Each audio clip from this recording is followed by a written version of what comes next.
For today's video, ayan, isang mapagpalang araw sa ating lahat.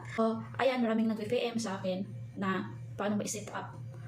Ayan, ang advice ko sa inyo guys, regarding sa ating fee out, di ko kayong magawa ng tutor about that, pero alam ko po mag-set up niyan. So, ayan lang. Ang advice ko lang sa inyo, punta kayo sa YouTube, mag-search po kayo doon paano mag-set up ng fee out sa Facebook. Or dito sa, sa Facebook, marami ding nag-tutor dito. Paano mag-set up fee out dito sa Facebook? Dami po yan. Or Google guys, dami po yan sa Google. Nagtatanong sa akin na ganyan. Ayan, tingnan nyo, siya po ang nagtatanong, nag-PM sa akin. Actually, hindi lang isa, tatlo, apat. So, hindi ko pa nasagot yung iba. So, ito na lang guys, konting advice ko lang sa inyo na yun lang, doon lang po kayo na i-search nyo lang po. Or sa, hindi nyo, kahit English nyo lang, how to set up or paano. Meron, ganun lang po. Lumabas yung mga tutorial doon guys. So, kailangan natin talaga panoorin bago tayo mag-set up dyan. Para po hindi tayo magkakamali.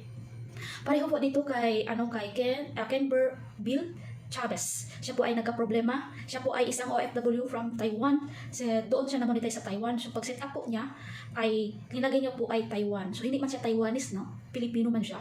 So, ayun po guys, doon siya nagka-problema. Pag-uwi niya sa Pilipinas, ay non-eligible country na po siya. Dahil, ang kanyang set up, ay nilagay niya doon ang country sa Taiwan. So, kailangan natin Philippines lang talaga. Kasi Pilipino tayo, di ba? So, itong setup na ito guys, hindi mo kaya ito ma-edit to. Di talaga to kaya ma-edit. Itong ganito. So, tingnan nyo lang po. Yan guys. Dito ma-edit. So, sa akin, kasi sa akin ay na-problema na po ako sa akin payout. Dati na-restrict po ako sa akin payout dahil, ayun, inedit ko talaga. Hindi ko talaga makaya-kaya i-edit. Sabi ko, wala, di talaga ito ma-edit. So, ngayon, may nagka-problema. Ngayon na, sabihan ko na ako din ay inedit ko yan, di kaya ma-edit.